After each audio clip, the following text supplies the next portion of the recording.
ಏನು ಬೆಳಗಾವಿಯ ಸುವರ್ಣಸೌಧದ ಪಕ್ಕದಲ್ಲಿ ರೈತರು ತಮ್ಮ ವಿವಿಧ ಬೇಡಿಕೆಗಳನ್ನು ಈಡೇರಿಸುವಂತೆ ಆಗ್ರಹಿಸಿ ಪ್ರತಿಭಟನೆ ಮಾಡುತ್ತಿದ್ದಾರೆ. ಆದರೆ ಪ್ರತಿಭಟನೆಯ ಸಂದರ್ಭದಲ್ಲಿ ಅವರ ಮನವಿಯನ್ನ ಆಲಿಸೋಕೆ ಬಂದಂತಹ ಡಿಸಿ ಅವರ ಎದುರಿಗೆ ಒಂದು ಅಂದ್ರೆ ಆಸಕ್ತಿಕರ ವಿಚಾರ ಪ್ರಸ್ತಾಪವಾಗಿರುವಂತದ್ದು. ಅದು ಏನಂತಂದ್ರೆ ರೈತರಿಗೆ ಕನ್ಯೆ ಕೊಡುತ್ತಿಲ್ಲ ಅನ್ನೋ ಒಂದು ಮಾತನ್ನ ಡಿಸಿ ಅವರಿಗೆ ರೈತರು ಮನವಿ ಮಾಡಿದ್ದಾರೆ. ಅದರ ಬಗ್ಗೆ ಅವರು ಗಮನ ಸೆಳೆದಿದ್ದಾರೆ. ಅದನ್ನು ಅವರು ತುಂಬಾನೇ ಹಾಸ್ಯ ರೀತಿ ಪರಿಗಣಿಸಿದ್ರು ಕೂಡ ರೈತರಿಗೆ ಕನ್ಯೆ ಸಿಗ್ತಾ ಇಲ್ಲ ಅನ್ನೋ ಒಂದು ಸಮಸ್ಯೆ ತುಂಬಾನೇ ಪ್ರಮುಖ ಒಂದು ಪರಿಣಾಮಕಾರಿಯಾಗಿರುವಂತದ್ದು. ಅವ್ರನ್ನ ಮಾತಾಡ್ಸೋಣ ಸರ್. ಈಗ ನೀವು ಡಿಸಿ ಅವರು ಬಂದಾಗ ನೀವು ಅದೊಂದು ಸಿಗ್ತಾ ಇಲ್ಲ ರೈತರಿಗೆ ಅದ್ರ ಬಗ್ಗೆ ಡಿಸಿ ಅವರು ತುಂಬಾನೇ ನನ್ನಂತ ಉತ್ತರ ಕೊಟ್ಟರು, ಹುಡುಕಿಕೊಡ್ತೀವಿ ಅಂತಂದು. ಏನ್ ಹೇಳ್ತೀರಿ ಸರ್? ರೈತರಿಗೆ ಎಷ್ಟು ಮಟ್ಟಿಗೆ ಇವತ್ತು ರೈತ ಇಲ್ಲದ ಜಗತ್ತಿಲ್ಲ. ಪ್ರತಿಯೊಬ್ಬರು ಊಟ ಮಾಡಲು ಸಾಧ್ಯ, ರೈತರಿಂದಲೂ ಊಟ ಮಾಡಲು ಸಾಧ್ಯ ಅಂತ ರೈತನಿಗೆ ಇವತ್ತು ದೇಶದ ಬೆನ್ನೆಲುಬು ಅಂತ ಹೇಳ್ತಾ ಇದ್ದಾರೆ ಸರ್ ರೈತಂದ್ರೆ. ಸೈನಿಕರು ಕೂಡ ಅಷ್ಟೇ ಅದೇ ರೀತಿಯಾಗಿ ರೈತನಿಗೆ ಇವತ್ತು ಕುಟುಂಬ ಜಮೀನುಗಳು ಇದ್ದು ಸುಮಾರು ಎಕರೆಗಳು ಇದ್ದು ಎಲ್ಲ ಸುರಕ್ಷಿತವಾಗಿ ಜೀವನ ನಡೆಸ್ತಾ ಇದ್ರು ಕೂಡ ಇವತ್ತು ರೈತನಿಗೆ ಕನ್ಯೆ ಕೊಡುವಲ್ಲಿ ವಿಫಲ ಆಗಿದೆ ಸರ್.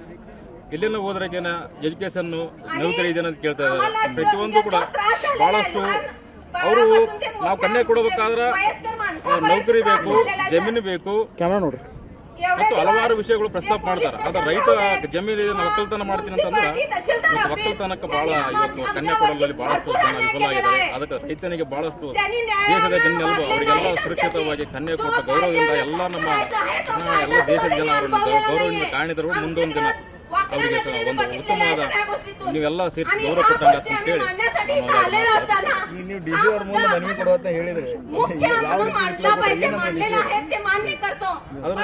ಅವ್ರ ಬಗ್ಗೆ ಅದ್ರ ಬಗ್ಗೆ ನಾವು ಕಾಳಜಿ ವಹಿಸ್ತೀವಿ ಅಂತ ಹೇಳಿದ್ರು ಸರ್. ಅದ್ರ ಬಗ್ಗೆ ನಾವು 14ನೇ ತಾರೀಕಿಗೆ ಎಲ್ಲ ಕರೆದು ಅದ್ರ ಬಗ್ಗೆ ಮೀಟಿಂಗ್ ಮಾಡ್ತೀನಿ ಅಂತ ಹೇಳಿದ್ದಾರೆ. ಎಲ್ಲ ಕಡೆಗೆ ಅದೇ ಪ್ರಸ್ತಾವನೆ ಆಗಿದೆ. ಒಂದು ಫೋಟೋ ಹಿಡ್ಕೊಂಡು ನಮ್ಮ ವರದಿ ಅಂತ ಹೋಗಿರ್ತಂದ್ರೆ ಇವತ್ತು ಏನ್ ಮಾಡಿದ್ರೆ ಅಂತ ಕೇಳಿಕೊಳ್ಳ ನಮ್ಮ ಒಕ್ಕಲ್ತನ ಮಾಡಿದ್ರೆ ಕೂಡ ಅಲ್ಲಿಗೆ ಹಿಂದಕ್ಕೆ ಸರ್ಕೊಳ್ಳುವಂತ ಪ್ರಯತ್ನ ಇವತ್ತು ಆಗ್ತಾ ಇದೆ. ಅದೇ ರೀತಿಯಾಗಿ ಎಲ್ಲ ರೈತನಂತಂದ್ರೆ ಒಂದು ಎರಡು ಕಣ್ಣದು ದೇಶದಲ್ಲಿ ರೈತ ಸೈನಿಕರಿಗೆ ಬಹಳಷ್ಟು ಪ್ರಿಫರೆನ್ಸ್ ಇದೆ. ಒಂದು ಒಳ್ಳೆ ದೃಷ್ಟಿಯಿಂದ ನೋಡಿ ಅವ್ರಿಗೆ ಕನ್ಯೆ ನಾವು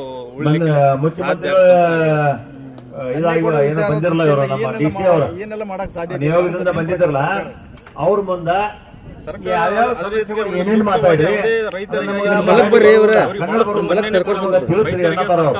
ಅದ್ರ ಬಗ್ಗೆ ನೀವು ಮರಾಠಿ ತಿಳುವಂಗೆ ಅಧಿಕಾರಿಗಳು ಹಿಂದೆ ಬರ್ತಾರೆ. ಫಸ್ಟ್ ಸ್ಥಾನದಲ್ಲಿ ಇರೋದು ನಮ್ಮ ಭಾರತ ದೇಶದಲ್ಲಿ ರೈತ ಅನ್ನೋ ಸೈನಿಕ.